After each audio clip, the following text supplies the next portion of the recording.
சொல்கிறாரு அவர் அப்படின்னு சொன்னாக்க, அரசு ஊழியர்கள் ஆசிரியர்கள் நலனில் நிதி சார்ந்த கோரிக்கை புரியுதா உங்களுக்கு? அது எதுவுமே நம்மளுக்கு செய்யக்கூடாது அப்படிங்கிற ஒரு எண்ணத்தில் தான் 25% அப்படிங்கிறத 5% குறைச்சிட்டாங்க. 5%ங்கிறது ஏதோ முழுசாக இல்லைன்னு சொன்னால் பெருசாக பிரச்சனை ஆகிடும் அப்படின்னு சொல்கிறதுக்காண்டி சொல்கிறது மாதிரி இருக்குது. அதுக்கு அரசாங்கம் என்ன காரணம் சொல்லுது அப்படின்னாக்க, இந்த மாதிரி கம்பேஷனேட் கிரவுண்டில் வந்தாங்க அப்படின்னு நாளைக்கு நம்ம தானே போய் பார்க்கணும், ஸ்ட்ரைக் முடிச்சுட்டா அதனால பார்க்க மட்டும் வச்சுக்கணும், கையெழுத்து மட்டும் போடாமல் இருக்கும் இப்படிங்கிற எண்ணத்தில் இருக்குது. அந்த மாதிரி எண்ணங்கள் இருக்கக்கூடாது அப்படிங்கிறது தான். ஸோ ஓய்வூதியம் எதுக்கு கொடுத்தாங்க அரசாங்கத்தில் அப்படின்னு சொன்னாக்க, நம்மளோட ஏதோ ஒரு ஆய்வு கூட்டம் இல்லை யாரோ ஒரு முக்கியமான பிரமுகர் வர்றாரு அப்படின்னு சொன்னால் நமக்கு அந்த எண்ணம் தான் மேலே இருக்கும். அங்கேயும் நம்ம மனசு முழுசாக இருக்காது.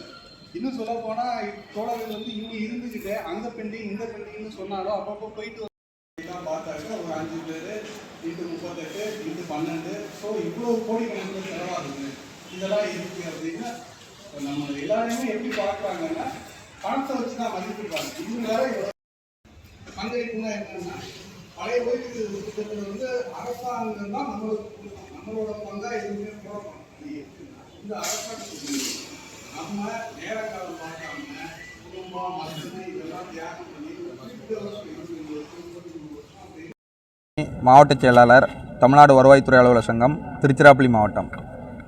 தமிழ்நாடு முழுவதும் பணிபுரியக்கூடிய வருவாய்த்துறை அலுவலர்களின் வாழ்வாதார கோரிக்கைகளை நிறைவேற்ற வலியுறுத்தி கடந்த 3 தினங்களாக தொடர் பணிப்புறக்கணிப்பு மற்றும் காத்திருப்பு போராட்டத்தில் ஈடுபட்டுள்ளோம்.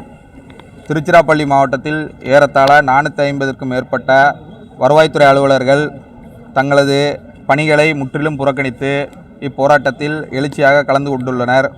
இப்போராட்டத்தின் வாயிலாக தமிழக அரசிற்கும் மாண்புமிகு முதலமைச்சர், துணை முதலமைச்சர், வருவாய்த்துறை அமைச்சர், வருவாய் நிர்வாக ஆணையர் அவர்களுக்கும் நாங்கள் விடுக்கக்கூடிய வேண்டுகோள் என்னவென்றால்,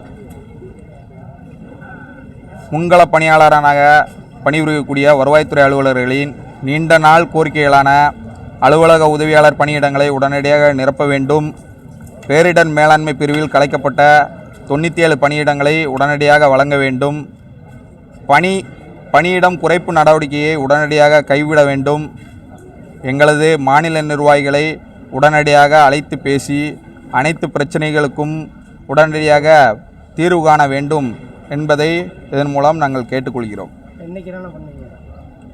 இன்றைக்கி தொடர்ச்சியாக பணிப்புறக்கணிப்பு போராட்டத்தில் ஈடுபட்டுள்ளோம். 3ஆம் நாளாக நடைபெற்று கொண்டிருக்கிறது. ஏற்கனவே 2 நாட்கள் எழுச்சியாக போய் போராட்டத்தை நடத்தினோம். நேற்று இரவு நடைபெற்ற மாநில நிர்வாகிகள் ஆலோசனை கூட்டம், மாவட்ட நிர்வாகிகளின் கூட்டத்தில் அநேக மாவட்டங்கள் இப்போராட்டத்தை தொடர வேண்டும் என வலியுறுத்தியதன் விளைவாக இப்போராட்டத்தை தொடர்ச்சியாக நடத்தி கொண்டிருக்கிறோம். தமிழக அரசு எங்களது கோரிக்கைகளை ஏற்கும் வரை இதே நிலையில் தொடர வேண்டும் என்பதுதான் அநேக மாவட்டங்களின் நிலைப்பாடு.